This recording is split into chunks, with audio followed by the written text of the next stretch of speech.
just bagged this real big green iguana here with a shot straight to the head. And boy, he's a big one, a magnificent animal, really. And I took a second shot through the head just to make sure it's really finished off. And just have a look. There's my hand. You can see this is really a very, very big animal. Really impressive. I'm gonna put the camera down now and put him away, and we'll get him gutted in a little bit. So here I am on Big Pine Key, hunting green iguanas. What I'm using today is a scoped 17 caliber pellet rifle, and I'm making a point of using flat-headed pellets that are going to open up and expand and do as much damage as quickly as possible. I don't think anyone's ever hunted green iguanas out here in this particular stretch of wilderness, and so the ones that I'm seeing are real big. I'm seeing a lot of 5-6 foot iguanas, and some of them are over property lines, and there's just no hope. But as long as I walk down the Sturt Road here and just shoot something on the shoulder of the road, I am well within the law, since this is classified as a nuisance species here in Florida. You don't even need actually a license to hunt them. And so I'm just cruising up and down these roads. And the iguanas, they'll like to come out and find a place to sun themselves. And so all of a sudden you'll see a big one. There's a little lizard just crossing up there. Every now and then you'll see one just laying out there. I'm finding you're especially likely to find them where you've got 3 or 4 things that come together. A nice spot like this to sun themselves on, and it could also be, a rock wall or something like that. Thick vegetation to escape into, and of course water. They like to have a little bit of water nearby. These green iguanas, they're not like the spiny blacks, the black spiny-tailed iguanas that will tend to avoid getting into the water. The green iguanas, they really seem to like it in there. So when you find those things together with food, and one thing they really like is your lawn. When you find those things all close together, you're probably going to find some iguanas, and possibly some really big ones. Okay, so what I have here is a tail from a green iguana. I reckon this is a little over 2 feet long. The iguana in total, I would say, was about 4 foot. They can get bigger than that. So what I'm going to do is I'm going to try just skinning this right off. I'm going to use this. This is a gut hook here. It's very good for making an incision at a controlled depth. As you can see, there's a lot of, this is basically all meat in there, with a little bit of, that bone there is pretty small, so most of this is going to be edible. I'm going to start an incision there. Well, boy, this skin is real tough. Maybe if I, no, even the gut hook doesn't want to do it. Let's see if we can, sometimes a real small knife with good control. This is very tough skin. There we go. Yeah, and it's opening up just like a zipper now that I'm using this gut hook to come in here and just pull right back, all the way back. These spines here, these spikes, they're mostly decorative. Back here they get a little bit sharp, but they're pretty floppy. I'd say these are pretty much for display purposes, unlike the black spiny-tailed iguanas that we caught up with on Boca Grande Island a few days ago, where those spikes are really sharp and painful, and grabbing them, you could really do a job in your hand. But as long as you lay these flat, almost like dealing with the spines on the top of a fish, if you just lay those flat, certainly you've got no trouble. So I've got this open up here. I can see there's a nice meat in there, and sometimes, if I just get a cut started, I might be able to pull this apart.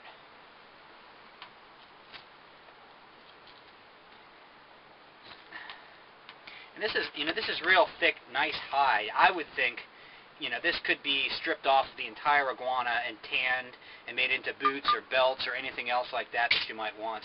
I would think that's something that someone should really look into trying.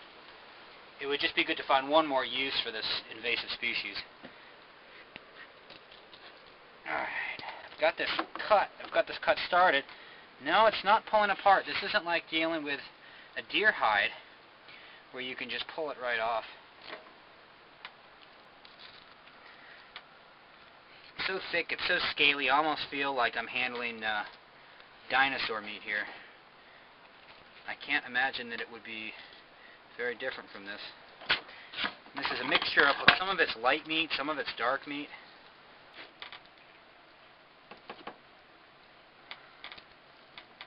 You know, when you're cooking birds, you know, wild turkey or geese, that sort of thing, there's always that question of, you know, do you skin it or do you pluck it? Because with so many birds, if you leave the skin on, you know, it can help keep the meat moist while you cook it, and it can really add flavor. I really don't think that's an option when we're dealing with iguanas.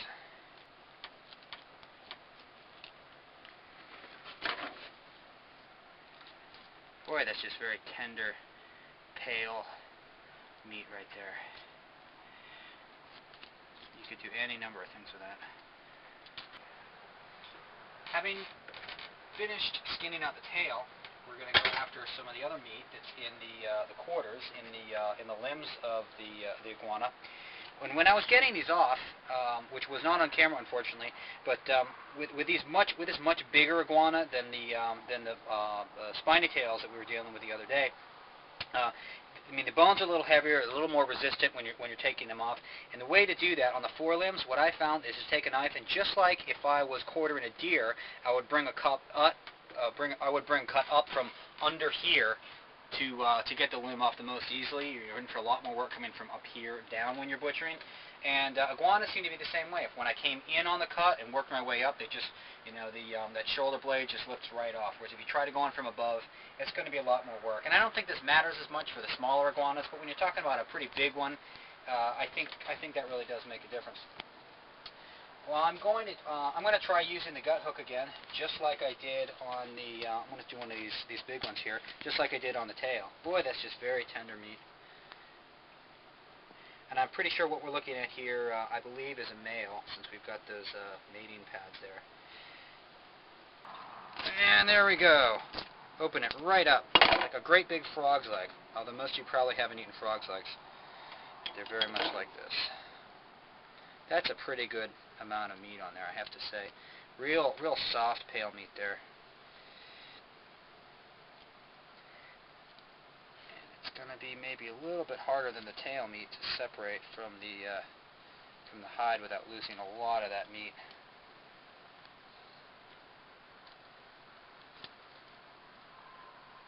There we go. Maybe I can just peel this off. There we go. Once I got past that point, oh, it's peeling right out. It's always better to peel a hide off like this than cut it if at all possible. You don't lose as much meat.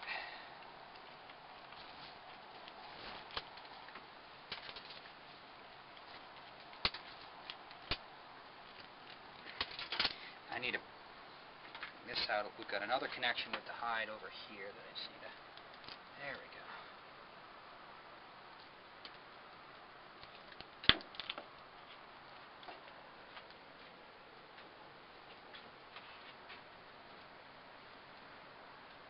We really don't want a big Rambo knife for this. I really think a small, short, sharp blade is really the way to go.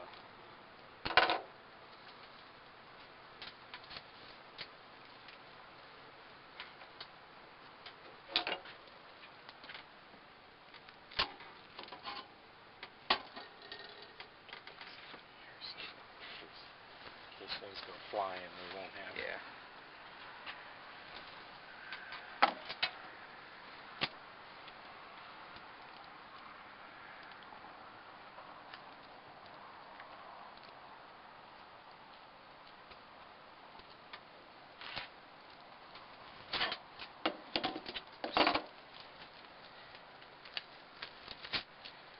There we go, and don't think we're going to be eating the claws, so I'm just going to go ahead and take it off. I think right about there.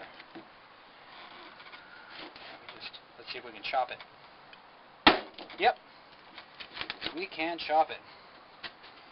Okay.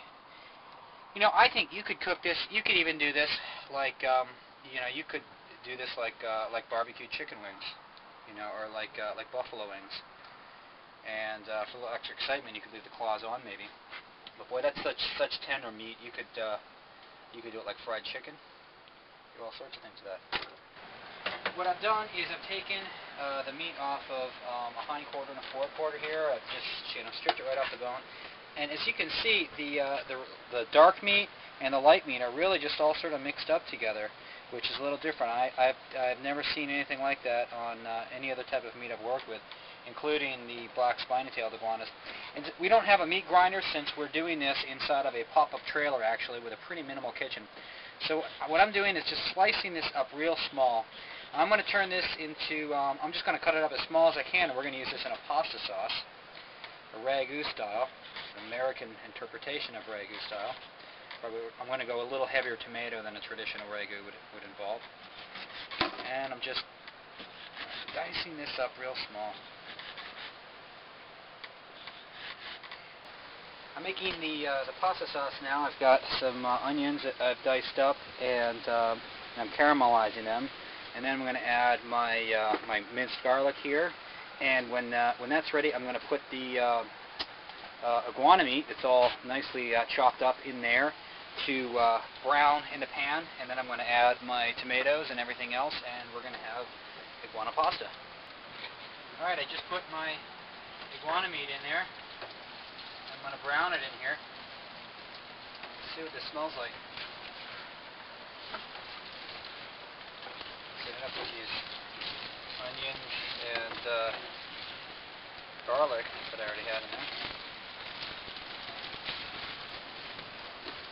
I'm not sure this one is just going to taste like chicken, unlike the other reptiles that I've eaten, because we've got this strange mixture of dark meat and light meat all mixed up together. And that makes me think maybe we're going to be tasting something a little bit different here. Maybe it'll taste like iguana.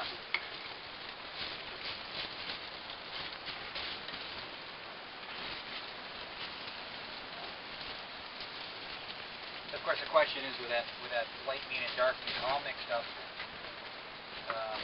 throughout the limbs, not so much the tail, red wine or white wine.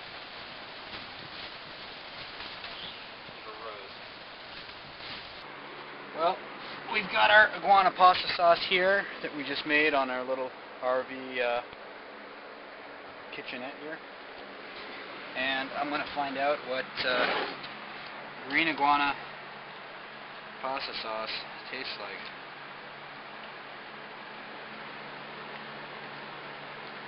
I want to get some chunks on there. I think it's a little chewier than black. It is.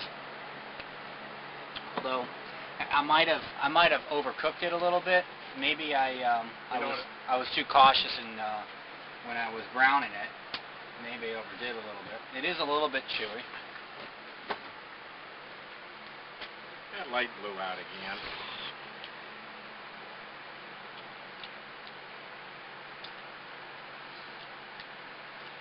You know, if we'd run it through a grinder, I don't think it would be as chewy. I think it would be a little bit better that way. I think I did overcook it a little bit, but it's not bad. Marinate it. I'd eat this again. Alright, I'm full. I ate all my iguana pasta. Bob did not eat all of the spaghetti, but he did pick out the meat. Look at that, he did pick out the meat and eat that. So, the final verdict, I think, on the taste of green iguana so far, so maybe it's not very final, is it's okay, you know.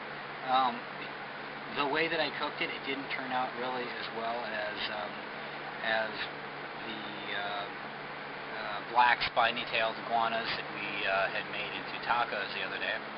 Those were superb. But I think you could do that with this meat. I think I just browned it a little bit too long. That's what happened.